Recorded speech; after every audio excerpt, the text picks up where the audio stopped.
Welcome to the podcast, Speaking to Influence, Communication Secrets of the C-Suite. I'm Dr. Laura Sicola, your host, founder of Vocal Impact Productions and author of Speaking to Influence, Mastering Your Leadership Voice. My guest this week is retired Lieutenant Colonel Richard Santiago. Rich is the Director of Global Finance Operations and the Chief Financial Officer at the U.S. Army Intelligence and Security Command. He's had 33 years of leadership experience, including 25 years of active military service. He's also got a PhD in leadership and business management, and he has spent over 10 years of multicultural experience while living and working abroad. Rich, welcome to the show. Thank you for having me. And of course, before we start anything else, thank you for all of your time and service to our country.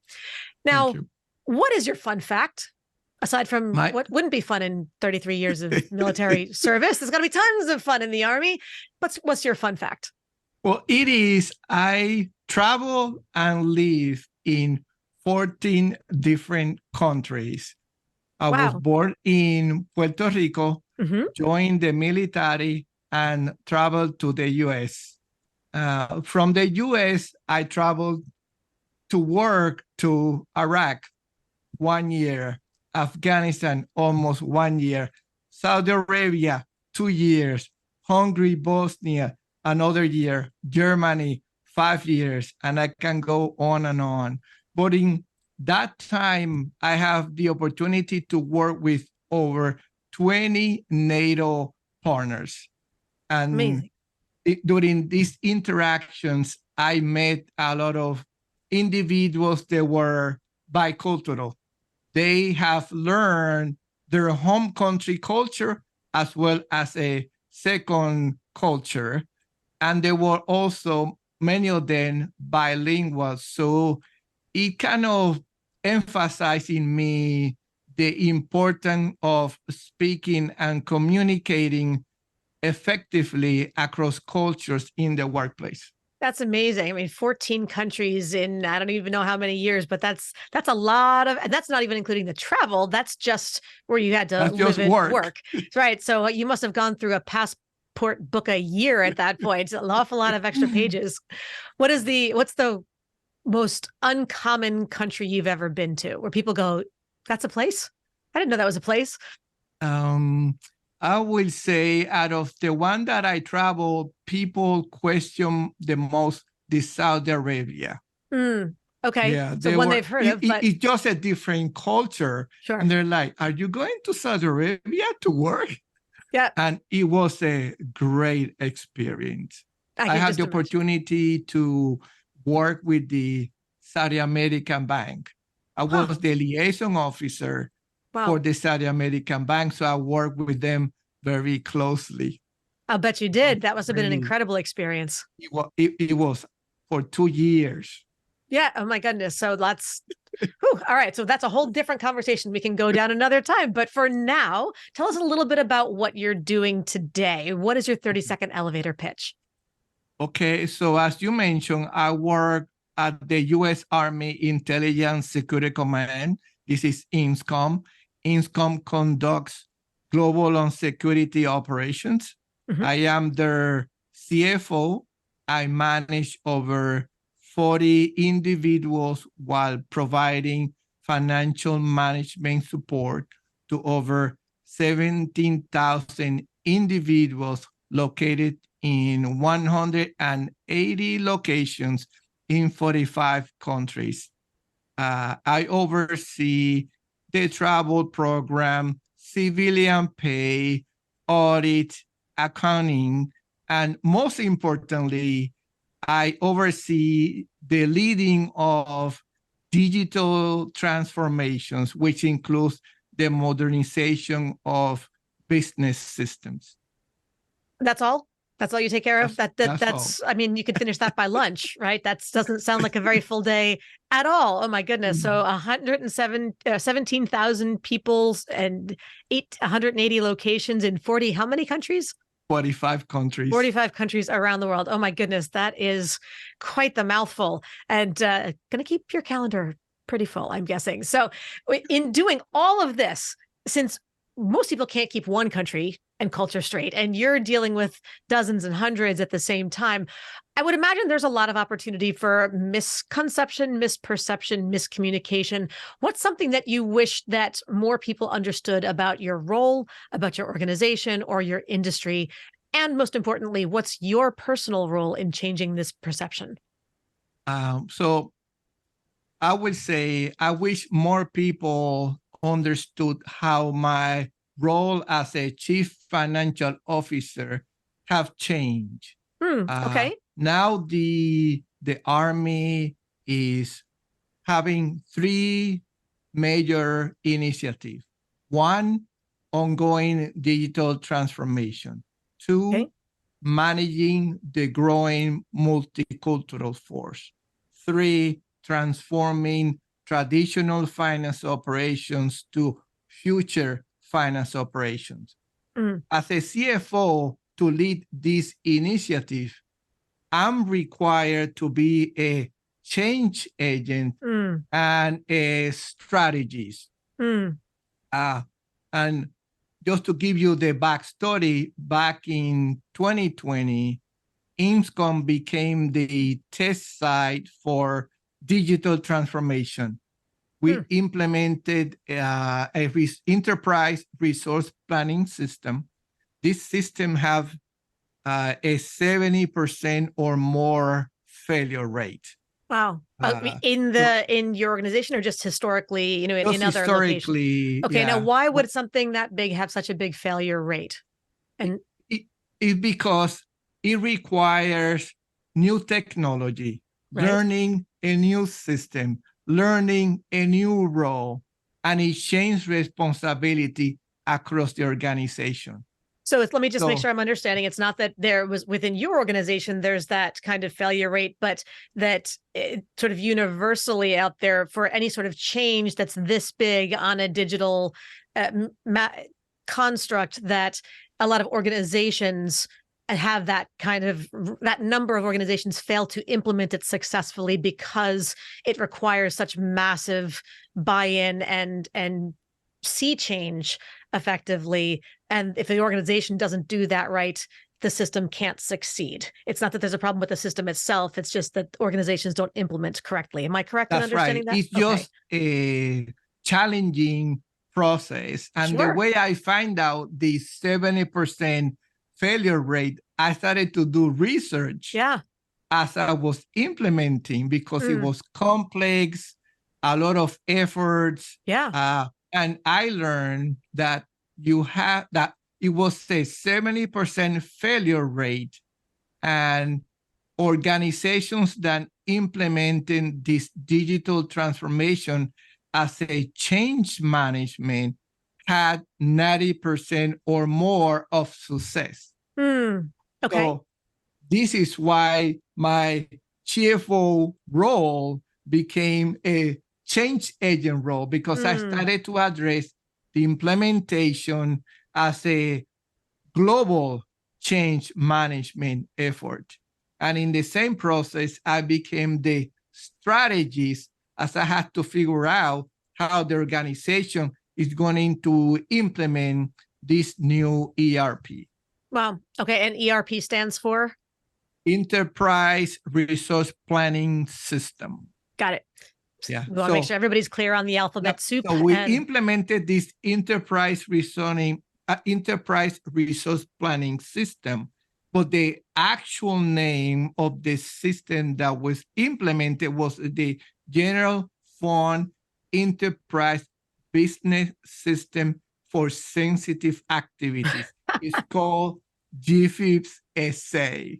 Oh my goodness. Oh yes. Acronyms galore. So it's what I'm hearing is that the people need to understand that your role as CFO is not just about balance sheets and P&Ls and things. It is really massive change management leader and strategist, in order to make sure that these big changes can take root and have that be part of that 90% success rate group instead of that 70% failure group. Correct. So what's happening not only in the Army, if you look at the private sector, the roles of the CFOs are also changing. Mm. The knowledge of systems and financial is enabling CFOs to become the change agent and strategists during digital transformations. Amazing. Amazing. That's a lot to take on, the digital transformation strategist on top of all the financial stuff. So so what is your role then in changing this perception aside from just doing the job? Well, the way I tried to change this perception was I developed the global change management framework for the organization.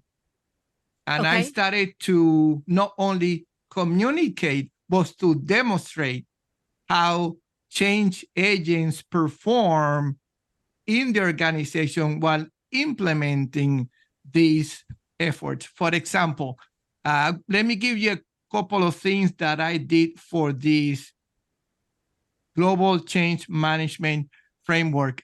One, I communicated my change agent and a strategist role to all the stakeholders, meaning internally and externally.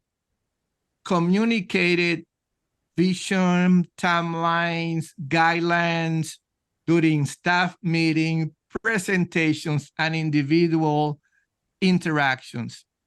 I had to build coalitions externally and internally. Externally, I had to work with the headquarters, Department of the Army, Defense Finance and Accounting Services, System Support Operations. All these offices are outside my organization. Sure. And then I also had to build coalitions inside the organization.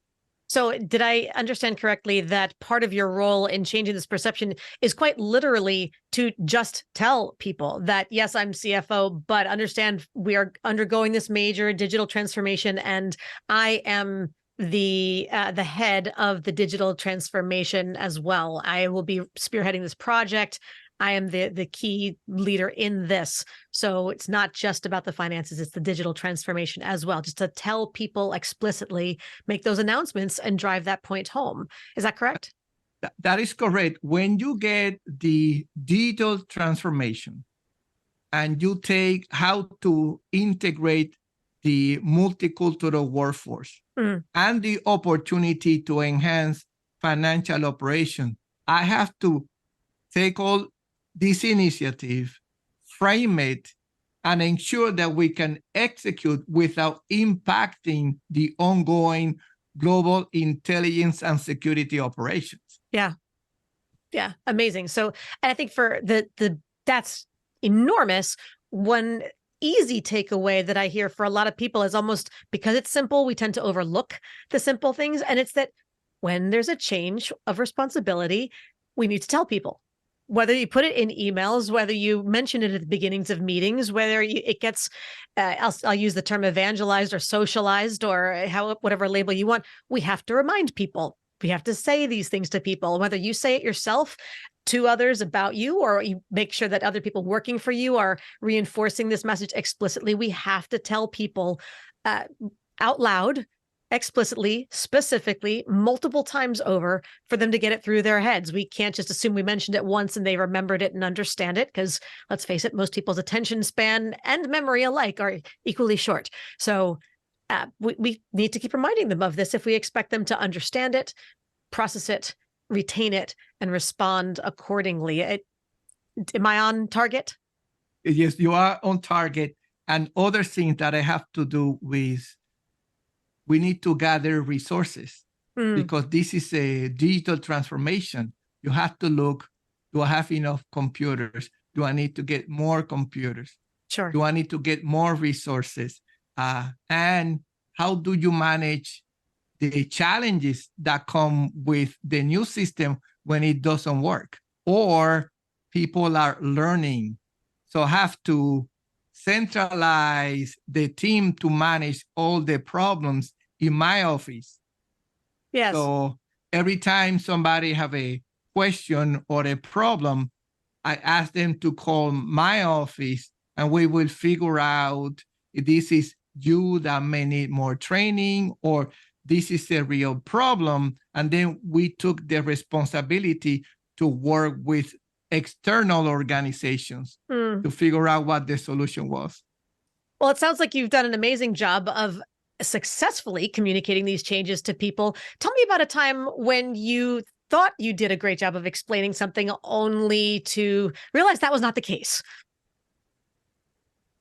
Well, what I had to do, I was in a resource manager conference. Okay.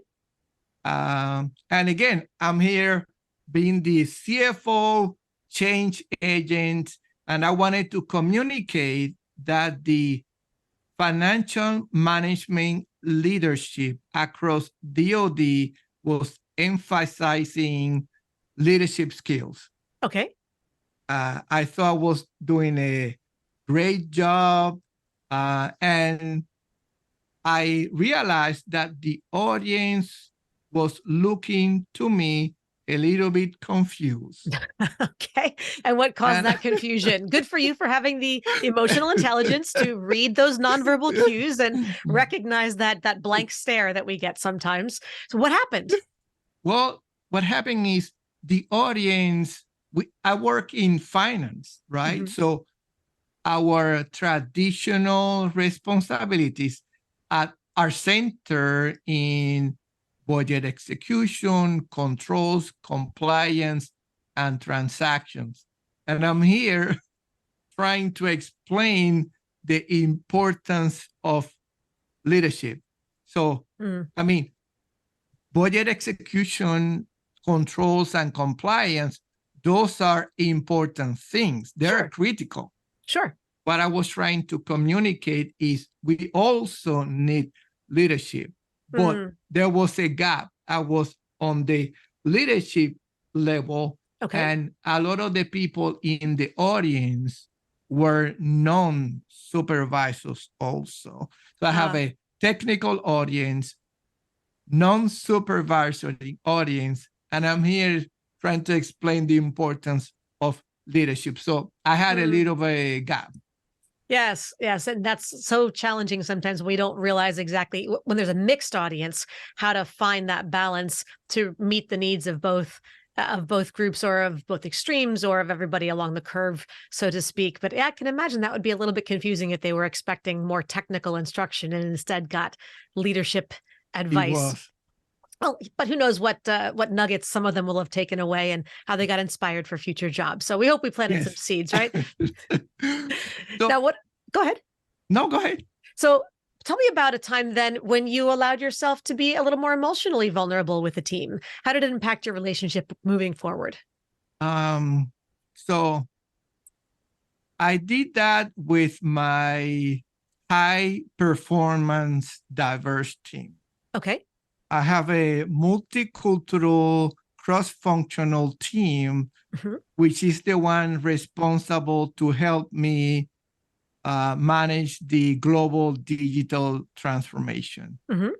They're also responsible for civilian pay, providing technical support, training support, audit, and they do a lot of the business process re-engineer. They're my trusted advisors. So because they work with me all the time for the digital transformation, and the digital transformation is very complex. Sometimes you don't have enough information, or you have to make decisions that might be, it will impact the operation 3 or 4 years.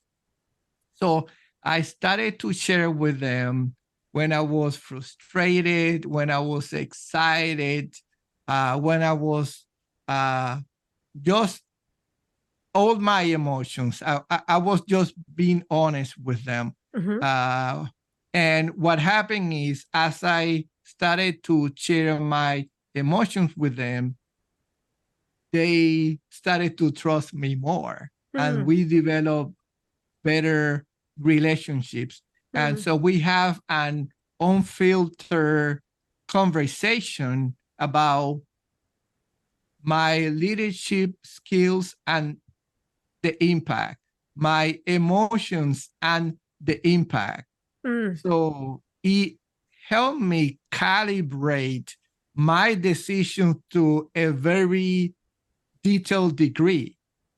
Because as I was mentioning how I'm feeling, they knew where I needed some assistance, where I needed some help. And the continuous communication enabled me to make long-term decisions. I really was able to use their technical skills, their expertise, their ideas, their perceptions. And I was able to shape the global digital transformation with limited information and sometimes high emotions. Yeah, sure. I think this is a good opportunity then to transition to our listener 24-hour influence challenge. Speaking of influence. And so, Rich, let me invite you to speak directly to our audience and challenge them to take one step that they can complete within 24 hours to have more influence. How would you like to challenge our listeners today? I will say, I will ask 3 people how you can improve your communication effectiveness with them. Okay. So specifically, go ahead. Yeah. No, I do believe that if you want to be a better speaker, if you want to communicate effectively, asking for feedback to the people that are communicating with you is a great way to do that. So just ask 3 people, any 3 combinations you want, regardless of their role. The specific, simple question: what's one way in which I can communicate more effectively with you? What would be helpful? Correct. Yes. Look, that's pretty clear and simple. It sounds very military. Here's your instructions, marching orders, ready, go. No questions. No what. That's awesome. Okay, so everybody find 3 people and ask them each one simple question: how can I be a more effective communicator for you? If you're really curious, send us an email. Let us know what kind of responses you get. We'd love to know. All right. Well, then, what about a time when you needed to assert yourself more powerfully? How did that go? Well, a lot of work, right? So when I go back to the digital transformation, right? We're implementing digital transformation at the global scale. And this digital transformation included audit and included data protection. We make it more difficult, right? 70% or more of digital transformation fail because people resist the change. That is just the standard. It's not only with ours, right? Right. We mentioned that. I had to learn a new system. I had to learn a new process. I have a new role. People have to stop their daily operations to make time to prepare for the digital transformation. So there's a lot of resistance that I'm hearing. Part of the challenge of implementation is not just that it's that there's a lot to do, but that people actively resist it. Much like with any, heck, even if you have to upgrade to the next operating system version, people don't even like that much on a computer. So I would imagine this is much larger and much more complicated, with a lot more people delaying their compliance, shall we say. Yes, as you do digital transformation and you add the global aspect, and you add the integration of audit efforts, when you add the integration of processes to improve data protection, it becomes very complex. So at that time, I already knew that one of the things that I needed to do, it was to assert the importance of the implementation. Failure was not an option. We really needed to make progress And so I started to assert myself while communicating the importance of the implementation while being supported by my leadership and being supported by my external coalition. I started to develop and communicate the solutions from some of the most complex scenarios that we face with surrounding myself with subject matter experts. And surrounding yourself with the subject matter experts achieved what specifically in helping with people's compliance performance? Well, you have to have the right subject matter experts because you must develop an effective solution. Right. If you don't, and you're still moving into the new system, the operation will stop. Sure. And so bringing the right solution that enable users to effectively get in the system and use it, we also bring trust. Okay, Rich is providing the right solutions. And what happens is at the end of the day, you start seeing progress and people realize, yes, if I contact Rich office, they will help me to get there.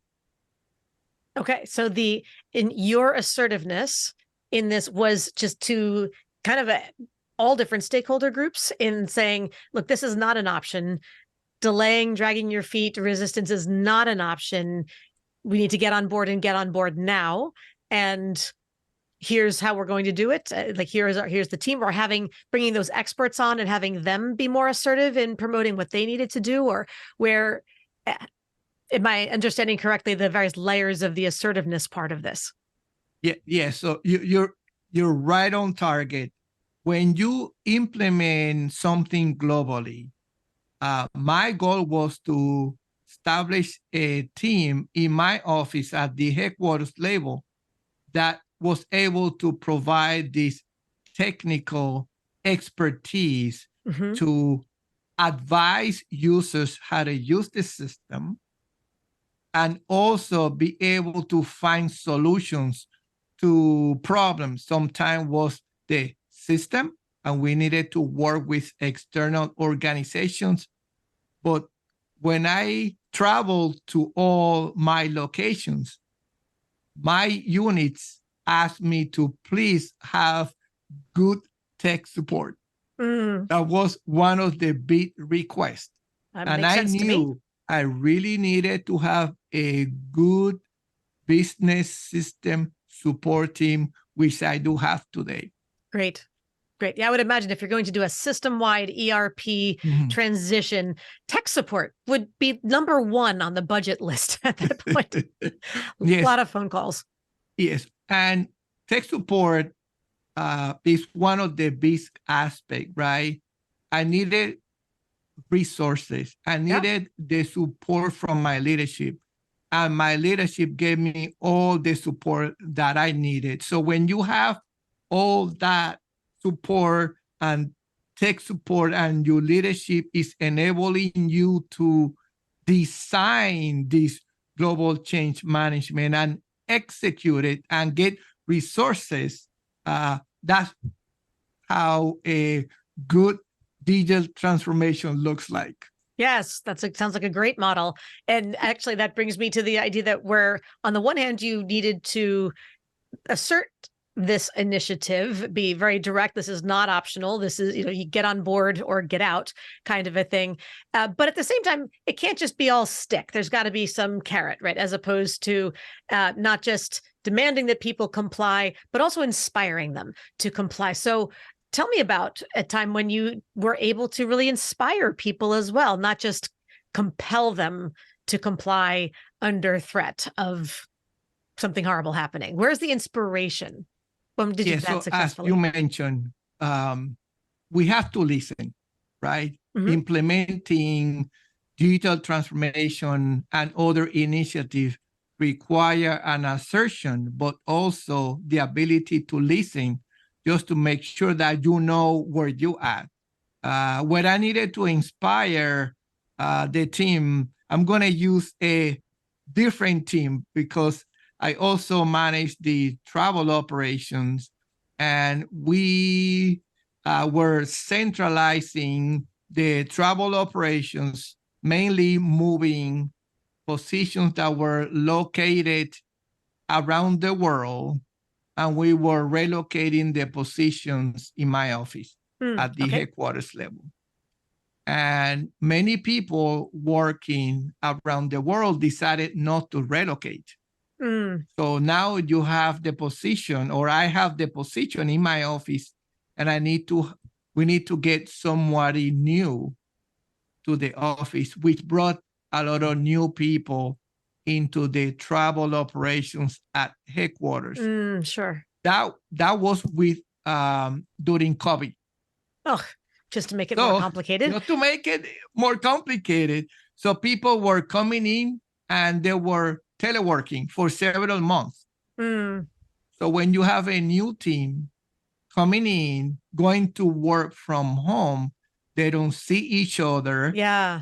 The team dynamics is not there because you're new, you don't see them.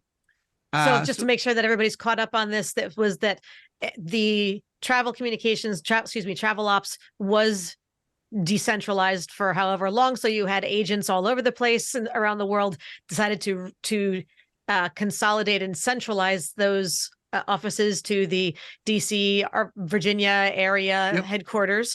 But since some people did not want to relocate back to the States, those jobs then became vacancies, and you had to hire new people who were going to come. But then COVID hit, so they couldn't show up anyway. So they were still relocating, they were remote in their work. And that's a big challenge to start a pretty new team in many ways with so many new people who can't actually see each other. Did I summarize that pretty accurately? Yes, we got lucky that we did our digital transformation and the travel centralization during COVID. Oh my goodness. Okay, so how did you inspire them through all of this? So as I am looking at the centralization and realized we were having two challenges: communication effectiveness and lack of integration. So what I decided to do is to show up to one of their technical meetings. And I started with describing my background to them so they can relate and understand that I really been in their shoes and I understand their challenges. And after they saw my background, they realized Rich understand our challenges. Yeah. I was short, I was honest, I was positive. I encourage them to ask questions. I encourage them to help each other and be a team, right? Because they're coming. I asked them to come back to the office from teleworking. So this was a transition into the office while having the opportunity to learn how to work as a team, because it takes a little bit of time for a group of folks who are not used to work in the same location to become a team. Yes. So I could see when they relax, I could see their smiles in their face, right? Saying, yep, I understand, Rich understand me. I told them they have my trust, they have my commitments. I will continue to give you the autonomy that you need to do your job. Yes. And it was well received. I would imagine. Because go ahead. No, because they saw me when I honestly told them, look, I have been in your shoes. This is a team effort. We are one team. And what you do is very important for our centralization of travel operations. Yeah. Keep doing a good job. I'm here for you. If you have any questions, let me know. My door is open. And that honest conversation, it goes a long way. Absolutely. Everything that I teach and train is about mastering those 3 C's. And it's that ability to command the room, connect with the audience, and close the deal. And what you just described is a perfect example of the second C, the connecting with the audience. How do you establish that rapport? How do you establish that mutual feeling of you understand me and I understand you? And through that shared lens, we can move together with commonalities and common goals. So a beautiful example of that, Rich. And to my chagrin, I think we are out of time because we could continue this conversation forever. There's at least 13 more countries worth of stories that I'm clearly missing. So we'll have to save those for another time. But for those who would love to continue to learn more about you and about the organization, where can they go to learn more, Rich? If they would like to know more about me, they can go to LinkedIn and see my profile and connect with me there. Perfect. And it was so lovely to talk to you today. Thank you so much for joining us on the show and sharing your insights. Thank you for having me. And to everybody else, of course, thank you as always for tuning in. Be sure to subscribe so you never miss an episode. And don't forget to give us a 5-star rating on Apple Podcasts or your platform of choice so we can help even more people to increase their confidence, presence, and influence. And finally, if you want to download my free guide to equipment recommendations for virtual influence, including my picks for microphones, lights, and more, go to speakingtoinfluence.com. I'm Dr. Laura Sicola, and you're listening to Speaking to Influence, Communication Secrets of the C-Suite. Hi, everyone. This is Dr. Laura Sicola, and I want to sincerely thank you for listening to the Speaking to Influence podcast. If you love listening to these episodes as much as I love bringing them to you, be sure to subscribe so you never miss an episode. And please go to iTunes right now to rate and review our podcast in order to help us expand our reach so even more people can master the 3 C's to command the room, connect with the audience, and close the deal. Thanks for listening to Speaking to Influence, Communication Secrets of the C-Suite, the show for leaders who want to speak with impact. The hosts, producers, owners, and media distributors of the show make no guarantees that the strategies and information discussed will result in profit or other success and may result in losses. The opinions and statements of the hosts and guests do not necessarily reflect the opinions of the owners, staff, managers, broadcasters, or sponsors of the show. No medical or psychological therapy or personal or professional wellness or relationship advice is offered in the show. You are advised to seek counsel on matters related to your health, family, relationships, job, or other business and legal matters from licensed advisors in those areas prior to making any changes in business or lifestyle. No information provided may be suitable in your situation. As always, take responsibility for the decisions and actions you take, including the reactions they may make in your work, family, health, and life.